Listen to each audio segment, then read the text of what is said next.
제가 한 절 읽고 우리 여러분 한 절 읽고 나누어서 한번 읽도록 하겠습니다. 내 형제들아, 만일 사람이 믿음이 있노라 하고 행함이 없으면 무슨 유익이 있으리요? 그 믿음이 능히 자기를 구원하겠느냐?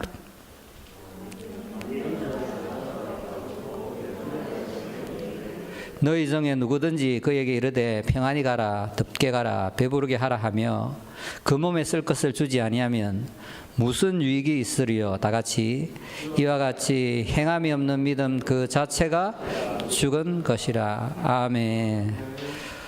오늘부터 우리 예수 제자 공부 모임 시작하는데요. 네. 제가 어떤 교재를 선택할까 고민하다가 기도하다가 오구 만디노의 위대한 상인의 비밀이라는 책을 선택하게 되었습니다. 그래서 이번 주부터 한 10주 동안 오구 만디노의 위대한 상인의 비밀이라는 책을 통해서 설교도 하고 성경 공부 모임을 가지도록 하겠습니다. 이 책은 2000년 전에 유대 지방의 이야기입니다. 주인공은 하피드라는 사람인데 이 소녀는 위대한 상인의 나귀를 모는 종이었습니다. 그러니까 자기가 모시는 그 위대한 상인이 이 세상에서 가장 부자였습니다. 그래서 이 책을 보게 되면 이 세상에서 가장 부자가 되는 비법이 나오고 있는데요. 이 소년이 한 번은 이 심부름을 갔다 오다가 그 동네에 굉장히 아름다운 아가씨를 보게 됩니다. 그 사랑에 빠진 거지요. 거기 최진사집 셋째 딸을 보고 돌아와서 내가 저 소녀에게 청혼하고 결혼해서 행복하게 살아야지 했는데 자기 형편은 안 되는 거지요. 뭐 낙타 모는 종이 무슨 돈이 있겠습니까? 그래서 고민하다가 나도 상인이 돼야 되겠다. 위대한 상인에게 부탁을 드려서 상인이 되어서 돈 많이 벌어서 장가 가야 되겠다 싶어서 자기 주인을 찾아갔습니다. 주인님, 제가 상인이 되고 싶습니다. 나도 주인님처럼 이 세상에서 가장 위대한 상인이 되어서 한번 이 세상을 한번 신바람 나게 살아보고 싶습니다 하니까 주인이 그 얘기를 듣고 껄껄 웃으면서 하피드야, 왜 상인이 되려고 하냐 하니까 솔직하게 대답합니다. 여기 이 물금 돌아오는데 그 최진사집 셋째 딸이 너무 마음에 들고 예쁜데 내가 돈이 한 푼 없는 그런병이라서 안 되겠습니다. 내가 돈을 많이 벌여서 그 아가씨에게 청혼하고 결혼해야 되겠습니다 하니까 그 위대한 상인이 껄껄껄 웃으면서 얘기했습니다. 좋다. 네가 그렇게 솔직하게 얘기하니까 내가 기회를 주겠다. 내가 위대한 상인, 이 세상에서 가장 부자가 될 수 있는 10가지의 비법을 가지고 있는데 그것을 배우기 전에 먼저 한 가지 시험을 통과해야 된다. 그 시험이 무엇이냐면 요 옆 동네 베들레헴 빵집에 가서 겉옷을 팔아오너라. 그 당시 겉옷이 굉장히 비쌌습니다. 요즘으로 치면 뭐 그랜저 한 대 값 정도 되는 비싼 옷이고, 더군다나 그 베들레헴이라는 그 동네는 가난한 사람들만 사는 동네였습니다. 그래서 이 하피드가 주인이 준 이 겉옷을 갖고 그 가난한 동네에 가서 아무리 겉옷을 팔아도 팔리지 않는 겁니다. 그래서 이거 어떻게 하냐, 이 귀한 겉옷을 어떻게 파냐 하면서 돌아다녀도 안 팔려서 안 되겠다. 나는 상인이 될 자격도 없고 그 예쁜 아가씨하고 결혼할 실력도 안 된다 해서 포기하고 돌아왔습니다. 딱 돌아오는데 거기 마구간에 젊은 부부하고 아기 하나가 그 새벽에 떨고 있는 거예요. 누구겠습니까? 그래갖고 이 하피드가 아무 생각 없이 자기가 가지고 있던 겉옷을 덮어주고 내가 주인한테 혼나면 혼나리라고 이렇게 뚜벅뚜벅 이렇게 돌아왔습니다. 그 순간 주인은 그 베들레헴의 하늘을 바라보고 있었는데 그 베들레헴 하늘에 너무나도 아름다운 별이 떠 있는 거예요. 옛날부터 위대한 인물이 태어나면 그 신호로 이 별이 떠 있잖아요. 그래서 이 늙은 위대한 상인이 하피드 그 아이가 나를 이어서 다음에 이 세상에서 가장 위대한 상인이 되려고 하늘이 선택한 아이구나 기다리고 있는 거예요. 그 별을 보고 기다리고 있는데 그 아이가 이제 뚜벅뚜벅 걸어와서 주인 앞에 와서 주인님 다녀왔습니다 하니까 늙은 위대한 상인이 하피드에게 겉옷 어쨌냐고 이렇게 물어보니까 이 하피드가 솔직히 대답하는 겁니다. 제가 아무리 겉옷을 팔려 해도 안 팔려요. 나는 상인이 될 자격이 없고 돌아오는 길에 젊은 부부하고 어린 아기가 마구간에 있어서 너무나도 불쌍해서 그 옷을 덮어주고 제가 돌아왔는데 주인님 저를 혼내십시오. 그리고 제가 일평생 열심히 일해서 그 겉옷 비용을 다 지불하겠습니다. 그렇게 얘기했습니다. 그런데 주인이 뭐라 했냐면 너는 위대한 상인이 될 수 있는 시험을 통과했다. 그러는 거예요. 그 무슨 얘기인가 싶어서 어리둥절했어요. 물어보니까 첫 번째 시험은 겉옷을 잘 파는 시험이 아니라 사람을 사랑하는 마음, 가난하고 소외되고 불쌍한 사람을 도와줄 수 있는 마음을 가졌냐 안 가졌냐, 그 시험이었던 겁니다. 그래서 이 늙은 위대한 상인이 그 핫비드에게 10개의 비급을 물려줍니다. 이 두루마리로, 옛날에는, 요새는 책이지만 옛날에는 두루마리로 돼 있거든요. 그 10개의 두루마리를 물려주게 되는데 이 핫비드가 그 10개의 두루마리를 터득해서 세상에서 위대한 상인이 되고 그 예쁜 아가씨하고 결혼도 하고 일평생 자기의 수입 절반을 가난한 사람들에게 막 나눠줍니다. 그리고 자기가 죽을 때는 그 자기 전 재산을 가난하고 소외된 사람들한테 다 나눠준다는 그런 얘기인데 너무나도 아름다운 얘기지요. 그 늙은 위대한 상인이 딱 죽기 전에 누가 찾아오냐면 사도 바울이 담메색에서 복음 전하다가 실패하고 도망다니지 않습니까? 그 사람이 아라비아에 와서 이 늙은 위대한 상인을 만나게 됩니다. 그래서 이 핫비드를 이어서 이 사도 바울이 이 10가지의 비법을 터득합니다. 이 세상에서 가장 부자가 되는 방법 10가지를 터득한 후에 이 사도 바울이 로마 전역을 다니면서 복음을 전하게 된다는 그런 이야기입니다. 이야기인데요. 자, 이야기인데 사랑하는 여러분, 성경에도 보면 이 비슷한 얘기가 나옵니다. 누구 얘기냐면 아브라함과 조카 롯의 얘기입니다. 아브라함과 조카 롯이 갈대아 우르크에 살았는데 거기는 굉장히 번영하고 풍요롭고 좋은 도시인데 꼭 그러면요 음란하고 쾌락하고 우상을 섬기게 됩니다.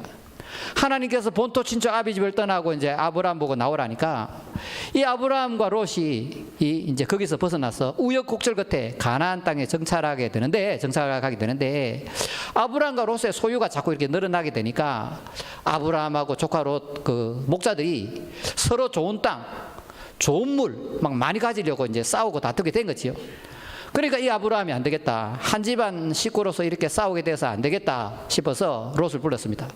아브라함의 입장에서는 그 당시에 롯에 대해서 아버지 정도의 권위가 있었기 때문에 이삭을 하나님께 드리는 것처럼 아브라함이 조카의 롯의 재산이나 심지어 생명까지도 마구할 수 있는 그런 시대였습니다. 그 시대.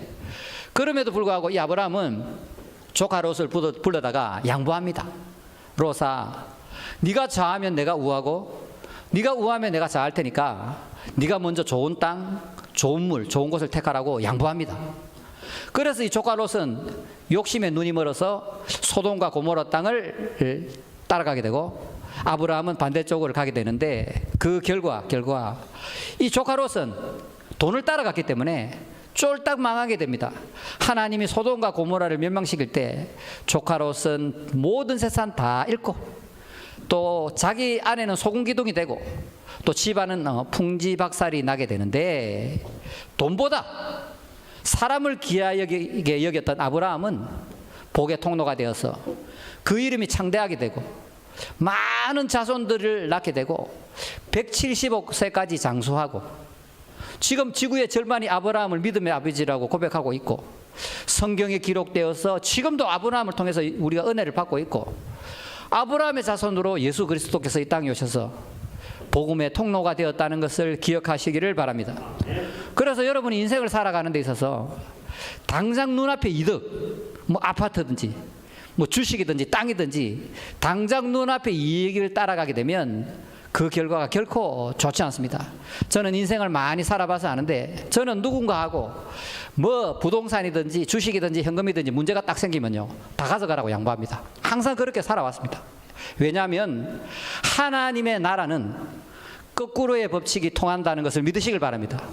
세상 법칙에는 많이 챙기고 막 잔머리 굴리고 어떻게든지 내가 내 생각대로 해보리라고 내 인생을 설계하지만 여러분의 인생이 결코 여러분 생각대로 안 됩니다. 우리가 IQ 150밖에 안 되는 이 머리로 한 치 앞도 모르는데 내 계산, 내 방법, 내 뜻대로 내 인생이 되겠습니까? 빨리 그것을 깨뜨리시기를 축복합니다, 여러분. 그래서 여러분이 이 그리스도 안에서 정말 복된 삶을 살아가기 위해서 하늘의 신령한 복과 땅의 기름진 복과 관계의 복을 누리기 위해서는 돈을 우선시하지 말고 사람을 귀하게 여기고 사람을 사랑하는 여러분이 되시기를 바랍니다. 절대 여러분이 명심해야 될 것은 뭐냐면 사람보다 돈을 우선시하면 안 돼요. 제가 살아온 제 얘기해서 죄송합니다만 저는 철저하게 저의 인생에 대해서 우리 선교사님이 얼마나 잘 알겠습니까? 저는 돈은 잃어버려도 사람은 절대 잃어버리지 않습니다. 그렇게 저는 살아오고 있는데요.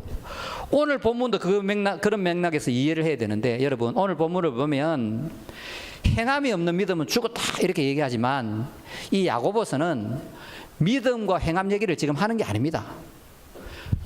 행함이 없으면 죽었다 하면 우리 중에 천국 갈 사람이 누가 있겠습니까? 우리가 10계명 1계명도 하나 제대로 못 지키는데. 자, 지금 그 얘기를 하고 있는 것이 아니고 성경은 문맥을 잘 봐야 되는데, 이 성경이 가르치는 문맥이 뭐냐면 그 당시에 초대교회는 가난하고 소외되고 어려운 사람들이 많았습니다. 종, 노예, 창녀, 죄인들, 가난한 사람들이 교회로 많이 모여드는데 부자들이 가난한 사람을 도와주고 입히고 먹이고 챙기지 않으면 이 가난한 사람들이 너무 힘들지 않냐, 그걸 얘기합니다. 그래서 교회를 다니는 형제들이요, 니네 그 주위에 가난하고 소외되고 힘든 이웃, 그 사람들을 잘 챙기고 사랑을 실천하라는 메시지가 바로 야고보서의 메시지인 줄 믿으시길 바랍니다.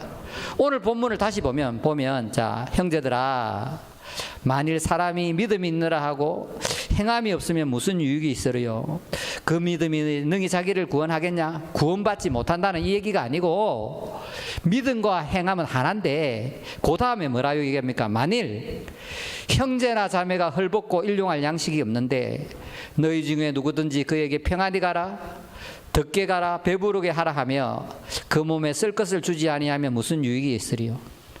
가난하고 소외되고 힘든 사람을 위해서 그런 사람을 챙기지 않으면서 믿음이네 행함이네 그런 쓸데없는 얘기 하지 말라는 거죠. 근데 여러분에게 제발 부탁드리는데 여러분, 교회에서든지 가정에서든지 친척에게든지 사랑을 실천하는 것, 구제하는 것, 도와주는 것을 철저하게 하시길 바랍니다. 제가 교회 목사로서 이런 말 드리긴 뭐하지만 11조 안 하더라도 가난한 형제, 가난한 이웃, 그런 사람을 챙기는 것이 그 도의라고요. 왜냐? 우리 성경의 핵심이 뭐냐면 하나님 사랑, 이웃 사랑이거든. 맞습니까? 맞는데 하나님 사랑, 이웃 사랑인데 교회에다가는 철저하게 행동하면서 만일에 형제나 자매에게가 어렵다고 도와주지 않으면 어떻게 되냐면 그 사람에게 복음의 문을 가로막는 것이 된다는 것이요. 믿습니까? 그러므로 우리가 당연히 주일도 성수하고 11조 해야 되겠지만 만일에 양자택일의 길에 놓인다면 내 주위의 형제, 친구, 자매에게 그 11조 할 돈을 주어서 그 사람 마음에 복음의 문이 열리도록 하는 것이 더 중요하다는 것을 지금 제가 말씀드린다는 것을 믿으시기를 바랍니다.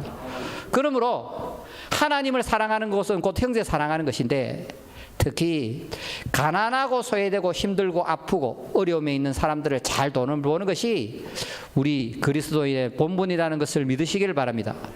그런데 우리가 지금 이 교회를 다니고 있지만 우리가요, 가난하고 소외된 사람을 챙기지도 않고 이웃 사랑을 잘 안 한다니까요. 맞잖아요. 이웃 잘 안 챙기지요.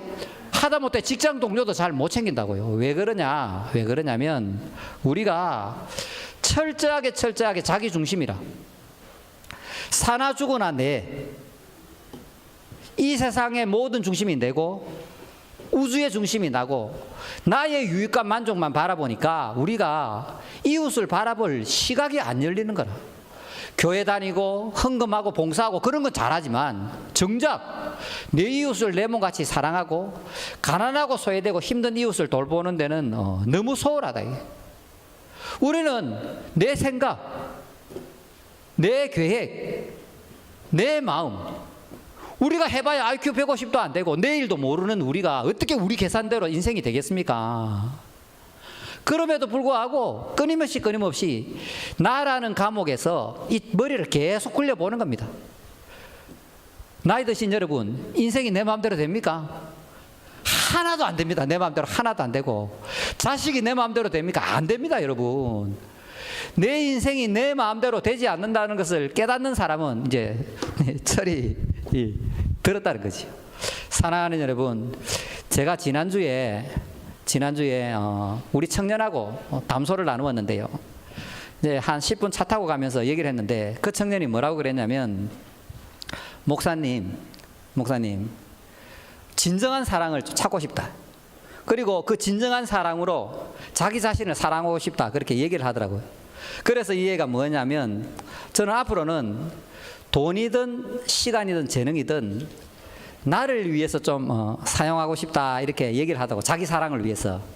그래, 그것도 좋은 방법이다. 그리고 심리학적으로 뭐 또 자존감 가르치고 상담하시는 분들은 그렇게 해라고 또 시켜요. 그 TV에 많이 나오잖아요. 김창옥 교수, 뭐 조벽, 최성애 교수, 뭐 정태기 박사 이런 사람들을 많이 시키는데 제가 일침을 가했습니다.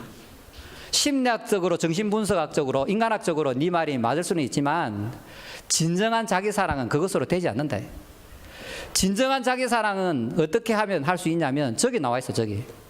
자, 저기 보면 내 이웃을 네 자신같이 사랑하라 돼 있잖아요.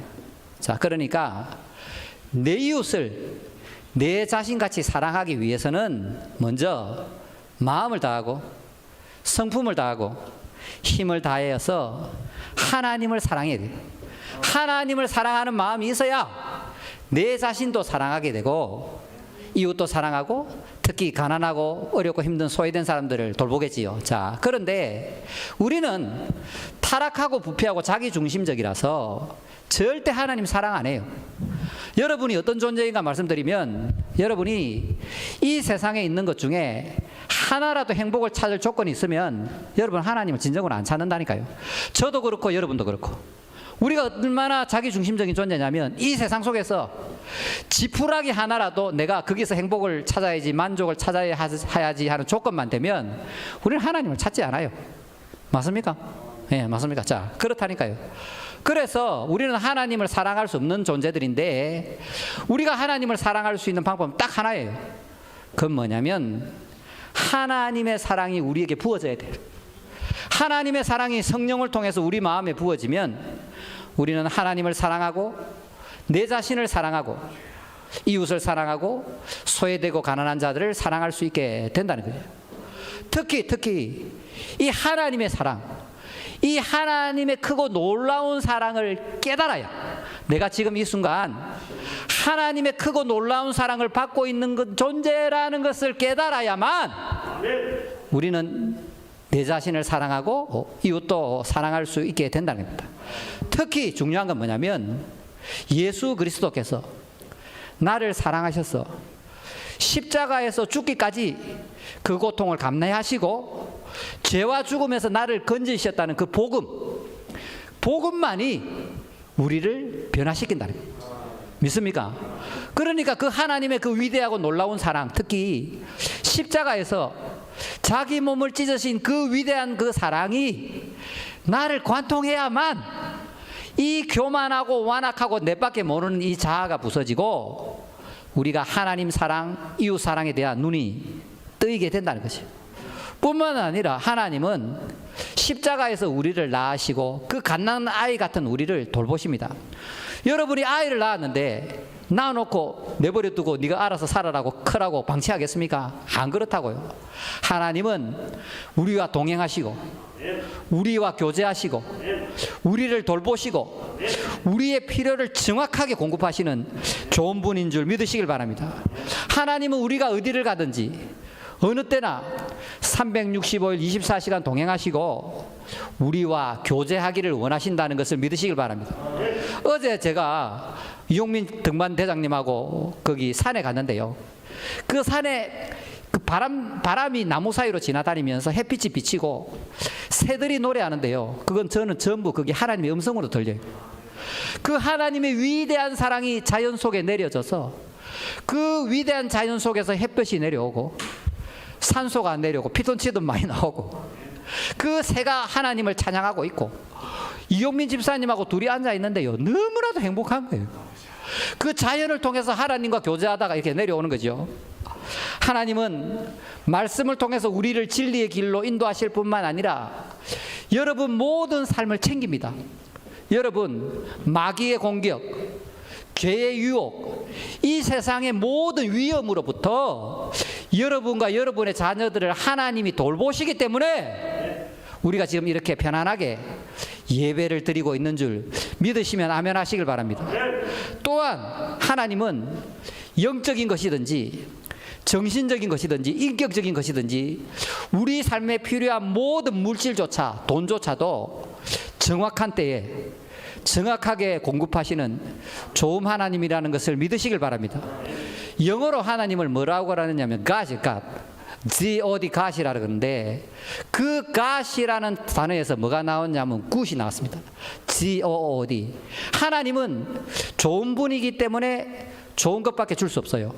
하나님의 이름이 최선입니다. 하나님은 지고의 선이고 최선이기 때문에 최고의 선이기 때문에 여러분의 삶을 대할 때 항상 최선을 다해서 대하는 줄 믿으시길 바랍니다.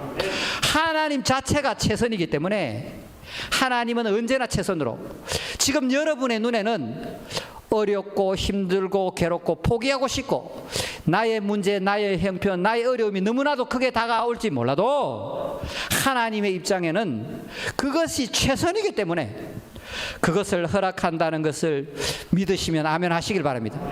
그러므로 우리가 살아가는 모든 것이 우리가 숨 쉬는 것조차도 하나님의 사랑이요 하나님의 은혜라는 것을 믿으시길 바랍니다. 내가 내 자신을 정말 사랑할 수 있는 것은 내가 하나님의 사랑을 받는 존재구나, 하나님이 지금도 나를 사랑하고 계시구나, 이것을 깨닫지 못하고는 여러분이 결코 나 자신을 사랑할 수도 없고 이웃도 사랑할 수 없다는 겁니다. 하나님이 우리를 사랑의 대상으로 창조했는데 그 하나님의 형상, 그 참자를 회복할 수 있는 유일한 길은 하나님의 사랑이 얼마나 크고 위대한가를 깨달았을 때에만 우리가 진정한 우리의 자아를 발견하고 우리를 사랑할 수 있게 된다.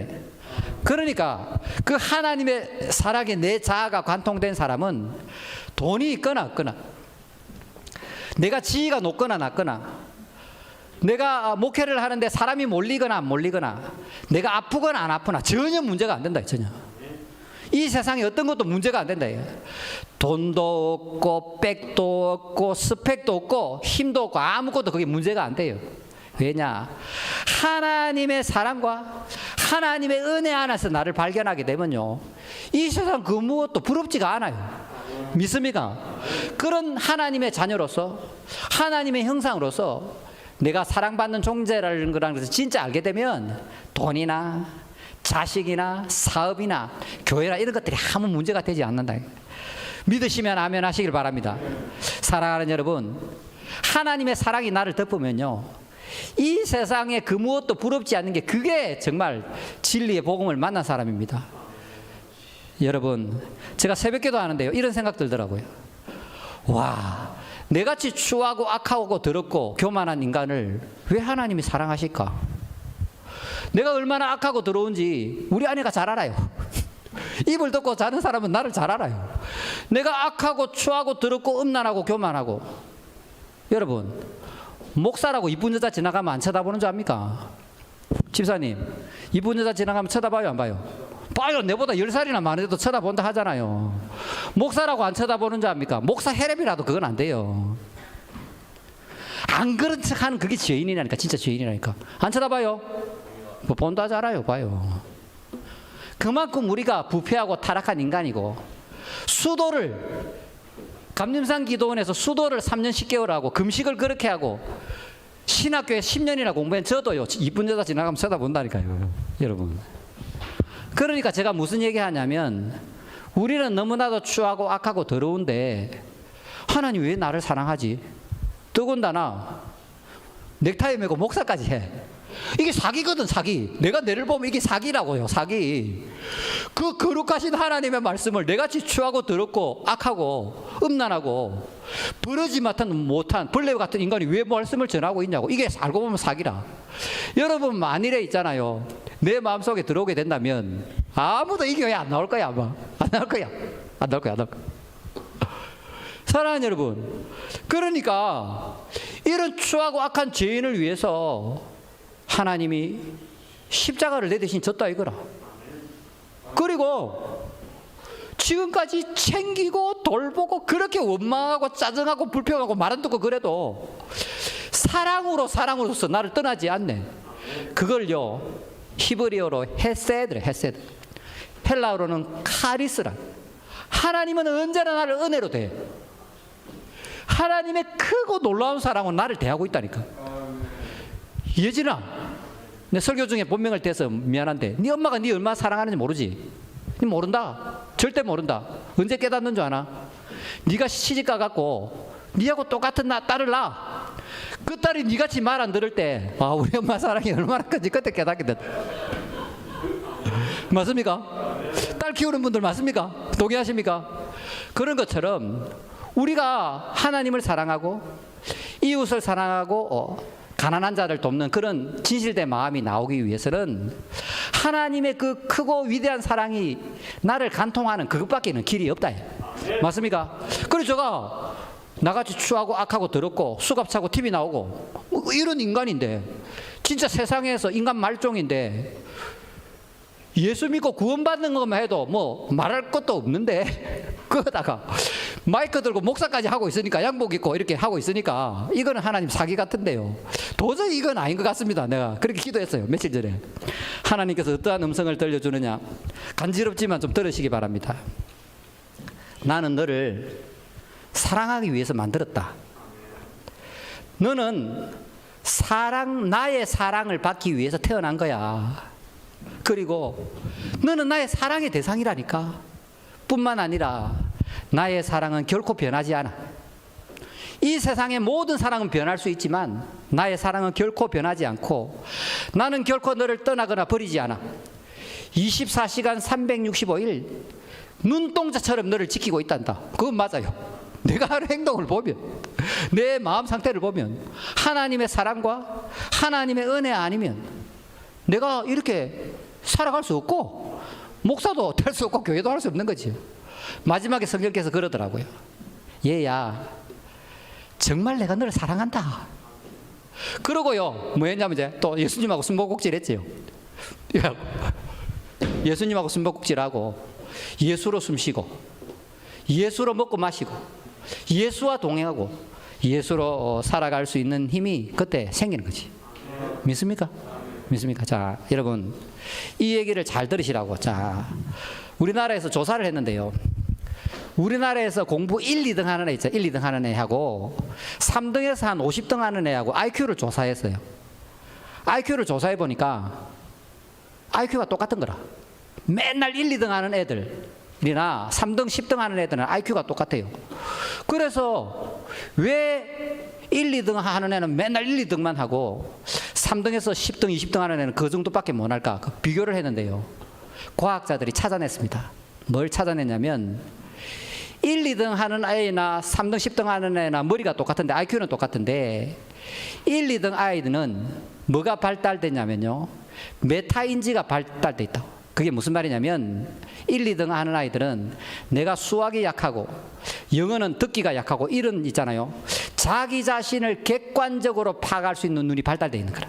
다시 자, 그러니까 여러분이 아이를 키우든 사업을 하든 무엇을 하든 간에 나의 약점과 단점을 객관적으로 볼 수 있는 그 사람은 세상에서 반드시 성공하는 사람이 된다는 거예요. 그거를요 메타, 초월했다는 뜻입니다. 초월하는 인지, 객관적인 눈으로 나를 볼 수 있다는 거예요. 그 메타인지가 발달된 사람이 이 세상에 다 지도자들이 된다. 그렇다면 이게 무슨 얘기냐면, 여러분이 문제가 있고 어려움이 있고 처지가 있고 형편이 있겠지만 그것을 여러분이 인간적인 눈, 세상적인 눈으로 바라보지 말고 150도 안 되는 내 IQ로 계산하지 말고 그것을 하나님의 시각, 하나님의 사랑으로 바라보게 되면 그 문제가 사실은요, 우리에게 좋은 거고 유익한 거고 합력해서 선을 이루어갈 문제라는 거예요. 내 인생, 나 자신, 내 가족의 문제를 바라볼 때에 하나님의 시각, 하나님의 사랑으로 바라보게 되면 좋지 않은 게 하나도 없다. 왜냐? 하나님은 지고의 선이고 최선이시기 때문에 우리에게 항상 최선을 주시는데, 배우자든지 자식이든지 경제적인 문제든지 아파트든지 땅이든지 주식이든지 여러분의 모든 인간관계의 삶이 사실은 하나님의 입장에서는 최고 좋은 것만 지금 주고 있는데 우리가 메타인지 하나님의 관점에서 바라보지 못하고 내 관점에서 자꾸 계산하고 잔머리 굴리고 판단하고 그렇게 하니까, 염려하고 근심 걱정하니까 우리 인생의 행복을 누릴 수 없게 된다. 믿습니까? 그래서 오늘 제가 말씀드립니다. 우리가 정말 하나님의 시각, 하나님의 사랑으로 나를 바라보게 되면 우리가 천국을 누리고 하나님과 동행하고 이 세상의 것은 보너스를 얻을 뿐만 아니라 그 재물을 통해서 오늘 본문에서 말한 바 헐벗고 가난하고 소외된 사람들을 넉넉하게 많이 도와줄 수 있는 모두가 되신다는 것을 믿으시길 바랍니다. 여러분, 오프라 윈프리 알아요? 오프라 윈프리. 우리 또 청년들을 잘 들으라고 내 얘기 잘 들었는데요. 오프라 윈프리인데요. 오프라 윈프리가요 1년에 가령 1,000억 벌어갖고 100억은 자기를 위해서 써. 그리고 900억을 아프리카에 보내. 가난하고 소외되고 힘든 사람들을 위해서. 자, 그러면 여러분 1년에 1억 벌어갖고 교회에 한 1,000만 원, 2,000만 원 11조하고 헌금하고 7,000만 원, 8,000만 원으로 살고 싶습니까? 오프라 윈프리처럼 1,000억 벌어갖고 100억 쓰고 900억 북한에 보내는 사람이 되고 싶습니까? 이왕이면 어떤 사람 되고 싶습니까? 물론 다 그렇게는 될 수 없겠지만, 그것은 이 오프라의 윈프리의 책을 보면요, 그 사람이 13살 때 자기 외삼촌한테 성폭행 당해서 애를 가졌고, 애는 낳은 2주 만에 죽었어요. 자기 몸은 102kg, 뚱뚱하게 102kg 되어서 세상을 포기하고 마약 중독자였다고. 그 사람이 왜 그렇게 됐냐면, 그 사람 나이 20살 때, 19살 때 자기 친아빠가 찾아와서 성경을 건네고 하나님이 널 향한 사랑이 얼마나 크고 너를 향한 계획이 있단다고 했는데요, 그 사람이 성경을 통해서 하나님의 사랑을 깨달은 후에 다이어트하고 열심히 공부하고 앵커가 된 후에 세계에서 가장 위대한 토크쇼여야 돼.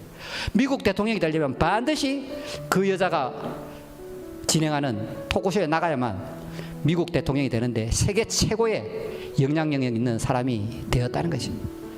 그래서 이 추하고 더럽고 악한 우리를 변화시킬 수 있는 그 힘은 단 한 가지, 하나님의 사랑인 줄 믿습니다.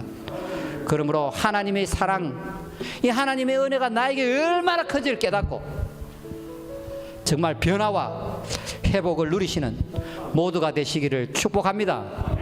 마지막으로 여러분을 축복하고 싶은데요, 자, 오늘 첫 시간, 이 세상에서 가장 부자 되는 비법을 공부하는 첫 시간인데, 이 책을 밖에 준비해 놨으니까 내가 나중에 책을 나눠 드릴 테니까 나도 보고 또 자녀들하고도 나눠 보시기를 바랍니다. 자, 우리가 돈보다 이웃을 사랑하고 하나님의 사랑을 이 땅에 실천하기 위해서는 무엇보다 하나님의 사랑과 하나님의 은혜가 깨달아져야 된다. 그 놀라운 사랑이 나를 관통해야 된다. 믿습니까? 자, 그래서 그 하나님의 크고 놀라운 사랑이 나를 관통해서 그 하나님의 성령인 나에게 사랑과 은혜를 물붓듯이 부어주시면 하나님을 사랑하고 나 자신도 사랑하고 이웃도 사랑하고 이 세계 각지에 그 가난하고 소외된 그 많은 사람들을 도울 수 있는 멋지고 신바람 나는 그런 인생을 살아가시기를 주님의 이름으로 축복합니다.